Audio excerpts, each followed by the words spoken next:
ताज़ा खबरों के लिए कोणार्क न्यूज़ को सब्सक्राइब करें और बेल आइकन ज़रूर दबाएं। कोणार्क, अपना शहर अपनी बातें। पैरामेडिकल स्टाफ के कर्मचारी अपनी मांगों को लेकर उल्लासनगर महानगर पालिका के बाहर काम बंद का आंदोलन कर रहे हैं। क्या है पूरा मामला, आइए सुनते हैं। इस कोरोना काल में जिन्हें आपने योद्धा कहा, यानी कि डॉक्टर और मेडिकल स्टाफ की यदि बात करें तो इन्होंने ही जो है अब तक लोगों की जानें बचाने में जो काम किया है उस काम का आप अंदाज़ा नहीं लगा सकते। और इसी कोरोना काल के समय में लॉकडाउन के चलते जो है आम आदमी की जो है आर्थिक परिस्थितियों का तो वो भी आप देख रहे हैं किस तरीके से नौकरियां जा रही है, जो उनकी कमाई पर असर पड़ा है। तो वही असर अब जो है धीरे धीरे मेडिकल स्टाफ में भी देखने को मिल रहा है। जो मेडिकल स्टाफ ग्राउंड लेवल पर जाकर कोरोना की टेस्टिंग कर रहा है, सर्वे कर रहा है, मरीजों का देखभाल कर रहा है, उनके उपचार में जो कि दिन रात लगा हुआ है, उस मेडिकल स्टाफ को जो है अब प्रशासन के खिलाफ जो है आंदोलन करने के लिए मजबूर होना पड़ रहा है। ऐसे में मेडिकल स्टाफ वालों ने जो है उन्हें भत्ता ना मिलने पे, यानी कि वेतन ना मिलने और अन्य मुद्दों को लेकर जो है उल्लासनगर महानगर पालिका के बाहर काम बंद करके आंदोलन किया।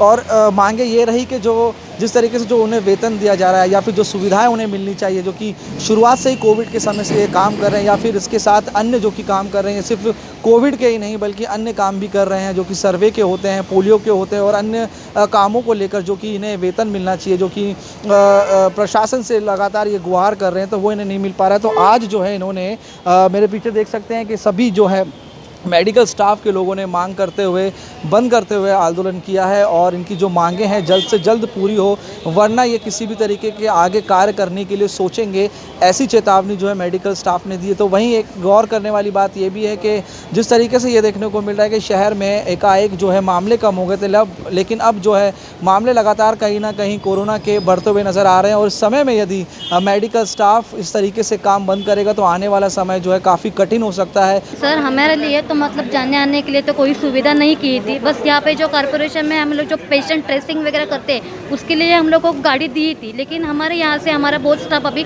पॉजिटिव आया। लेकिन हमारा जो मेडिक्लेम, जैसे शासन ने बताया था कि हमें 50 लाख का इंश्योरेंस मिलेगा, मेडिक्लेम मिलेगा, तो अभी तक वो हमारा कुछ भी दिया नहीं है। अगर हमारे यहाँ से कोई स्टाफ अगर गुजर जाता है या उसको कुछ होता है तो उसकी जवाबदारी कौन लेगा। और दूसरी बात तो ये है कि हम लोगों जैसे ये काम इसमें काम कर रहे हैं, हमारा जो खुद का कॉर्पोरेशन का जो हॉस्पिटल है, अभी जो बताया गया है कि जो बजट में आया है कि हॉस्पिटल होगा, उस टाइम पे हम लोगों को लेके हम समायोजन करेंगे, लेकिन वो क्या है कि हमें बाद में वो लेंगे। लेकिन जब हॉस्पिटल तो बनने के लिए अभी 2 साल लगेंगे, 5 साल लगेंगे, उसके पहले तो हमें समान काम समान वेतन मिलना ही चाहिए। बाकी का है जो कोविड के लिए 300 रुपये जो भत्ता है वो अगर हम लोग वो देते हैं, आज तो वो दो जो चीज़ें हैं वो तो पॉसिबल हो सकती है, जैसे दिवाली बोनस और 300 रुपये का, जैसे उन्होंने अकाउंट डिपार्टमेंट वो हमारी फाइल सब क्लियर होके सब पड़ी हुई है। बस इसके पहले जो है एकनाथ शिंदे जी दौरा करके गए थे, उस समय भी आप लोग की मांगे थी, उस समय जो सारी चीज़ों को मंजूर किया गया था, तो वो बात कहाँ तक रुकी हुई है या फिर किस तरीके? वो जो फाइल है, जब हमारे आयुक्त थे समीर उनाले साहब जी, उन्होंने भी वो फाइल को मंजूरी दी है। वो फाइल अकाउंट डिपार्टमेंट में जाके उधर से भी सब क्लियर होके आई है, उसका सिर्फ चेक बनना है और चेक के ऊपर सब साइन लेनी, बस इधर तक हमारी वो प्रोसीजर हुई है। लेकिन उसके आगे अभी तक हमें मिलना नहीं है। हमने मतलब 2-3 बार उनसे जाके बात की है, लेकिन वहाँ से कोई रिस्पॉन्स नहीं आता है। हम लोग एरिया में काम करते हैं, हम सभी लोग एरिया में जाते हैं। अभी जो कोरोना का समय चल रहा है, हम लोग को फिर भी बोला गया है कि हम लोग इम्यूनाइजेशन करेंगे, हम लोग जाके एरिया में अपना अपना काम करेंगे, हम सब कर रहे हैं सर। लेकिन फिर वहाँ से हम लोग को कभी कभी बताया जाता है कि नहीं बच्चा छोटा है, हम लोग नहीं लेके आएंगे। अगर नहीं आते तो ऊपर से हम लोग को प्रेशर आता है कि वो काम भी होना चाहिए। हम वो सब करके हम लोग कोरोना का पेशेंट भी ट्रेस करते हैं सुबह, और उसके बाद हम लोग वो काम करके इम्यूनाइजेशन का काम करके सब काम करके हम लोग सब कर रहे हैं। एक दिन का छुट्टी भी हम लोग को नहीं मिल रहा है। उसके बाद जो हम लोग को गणपति विसर्जन का अतिरिक्त ड्यूटी भी लगाया था, वो भी हम लोग ने किया। रात को 11 बजे तक हम लोग का ड्यूटी था, तभी भी हम लोग को ऐसे बोला जाता है यहाँ से कि आप लोग कॉर्पोरेशन के लिए कुछ काम नहीं करते। लेकिन हम लोग तो ये सब काम तो कॉर्पोरेशन का ही है ना, हम लोग कॉर्पोरेशन का ही काम कर रहे हैं। लेकिन ये लोग बोल रहे हैं कि आपको कॉर्पोरेशन का काम नहीं कर, इसलिए आपको दिवाली का बोनस नहीं मिलेगा। ये बात तो गलत है। और गए 2 साल से हम लोग को कंटिन्यू जो मिल रहा है, तो अभी क्यों नहीं मिलेगा? और शुरुआत में हम लोग को बोला गया था तभी हमको ये बताया गया कि कोरोना अभी स्टार्ट हुआ था कि ये कोरोना हो जाने दो, उसके बाद अभी कोरोना ख़त्म होने का तो कुछ नाम नहीं है, लेकिन अभी दूसरा दिवाली आ चुका है।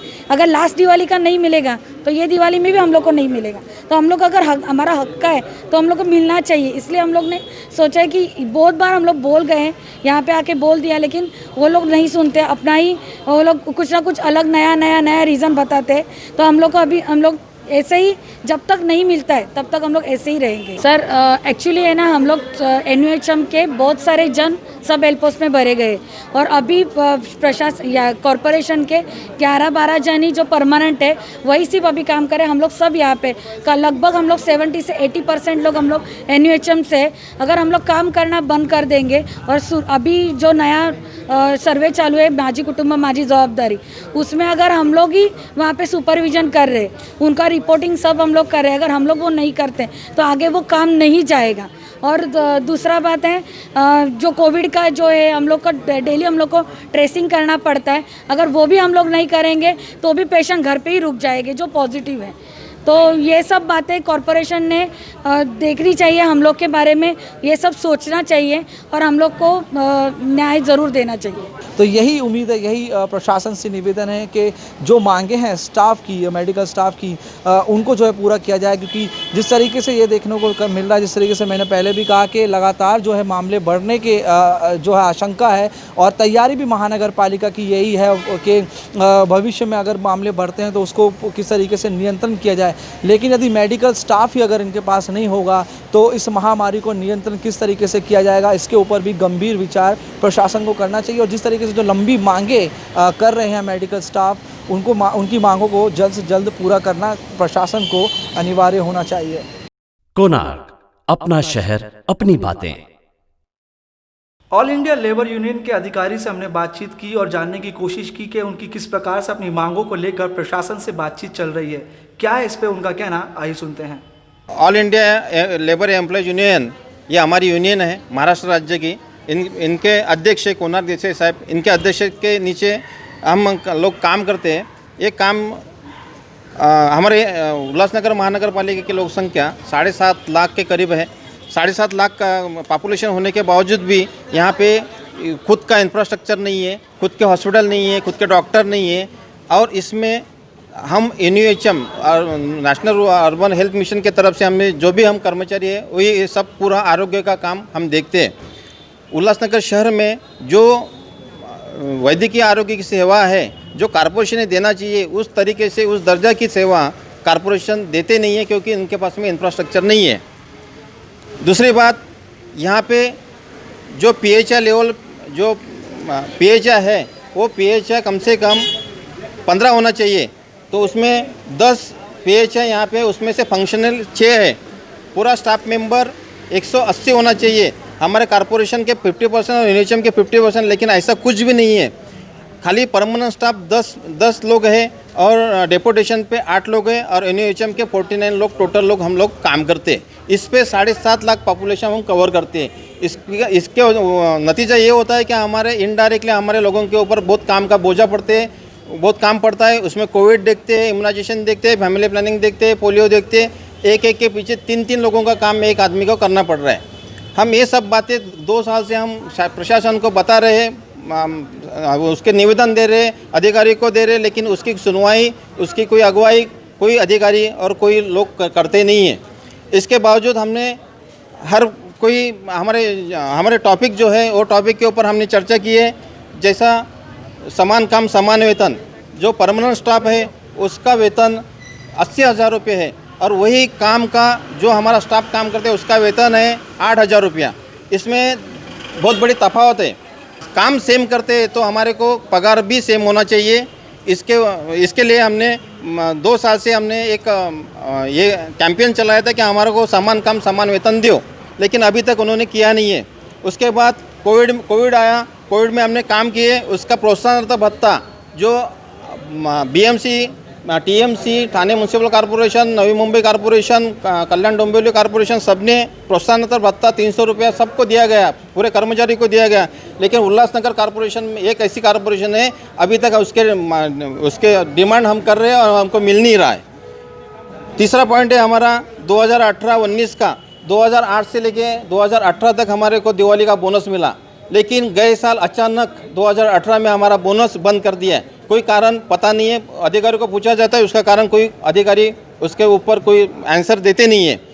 ये मनमानी चालू है और अधिकारी इसके बारे में कुछ हमारे बारे में कुछ सोचते नहीं है। चौथा मुद्दा है हमारा कि कोविड में हमारे लोगों को काम दिया गया है Tata quarantine centre. Tata quarantine centre आपको पता है कितना दूर है, उल्लासनगर से कम 20-25 किलोमीटर आता है। टाटा क्वारंटाइन सेंटर रोज उसका ड्यूटी आवर्स था सुबह 8 से 4, 4 से 12 और 12 से 8 नाइट का। इसमें काम लोगों ने किया, लेकिन उनको कोई भी ट्रैवलिंग अलाउंस, उनको कोई भी दैनिक भत्ता, उनको कोई सोई सहूलती, कोई गाड़ी, कोई किसी ने कोई प्रोवाइड किया नहीं है। वो खुद के पैसे से उन्होंने अपना ड्यूटी निभाया और जान हथेली पे लेके काम किए। किसी लोगों को कोरोना हुआ है, हमारे बाजू में 2-4 लोग हैं, इनको कोरोना भी हुआ था, इनकी भी अगुवाई कहीं शासन दरबार पे कोई हुई नहीं है। हमारा यही कहना है क्या हम लोग काम करते हैं, कोविड में अपनी जान जी लगा के काम कर रहे हैं, लेकिन उसका कुछ तो भी भत्ता, कुछ तो भी हमारा जो है वो देना चाहिए। 8,000 में अगर उसका सर्विस सैलरी 8,000 रुपये, 10,000 रुपये, वो 3,000 रुपये खर्चा करके टाटा क्वारंटाइन सेंटर में जाएगा तो खाएगा क्या? तो ये जब बातें हमने प्रशासन के सामने मानते नहीं थे तो हमने आंदोलन का एक हथियार उपसाया, जो आज से हमने 8 सितंबर को हमने पत्र दिया था, उसका हथियार हमने आज खड़ा किया और आज जाके हमने अतिरिक्त आयुक्त साहब को जाके मिले और उनको हमारा निवेदन बताया कि हमारा ये डिमांड है। उन्होंने बोला कि तुम्हारे सही बात है, तुमको बहुत कम पगार मिलता है, बहुत कम पगार में काम करता है, HR पोजीशन तुम्हारा कम है, तुम्हारे लोड बहुत ज़्यादा है। हमारे ऊपर बहुत उन्होंने पॉजिटिवली हमारे से बात किया, बहुत अच्छी तरह से बात किया, लेकिन हमारा एक ही एक मकसद था, क्या आज तक हमने तोंडी भांडी जो भी बातें हुए आज तक हुए, लेकिन आज के बाद हमको लिखित स्वरूप में अगर कोई मिलता है, हमारा डिमांड पूरा करते हैं तो हम यहाँ से हटने के लिए तैयार हैं, नहीं तो हमारा काम बंद चलता ही रहेगा, हम बंद करने वाले नहीं। इससे भी ज़्यादा अगले कई दिनों के हमारा डिमांड पूरा नहीं किया तो हम इससे भी ज़्यादा उग्र स्वरूप से हम आंदोलन करने के लिए तैयार हैं। कोणार्क, अपना शहर, अपनी बातें।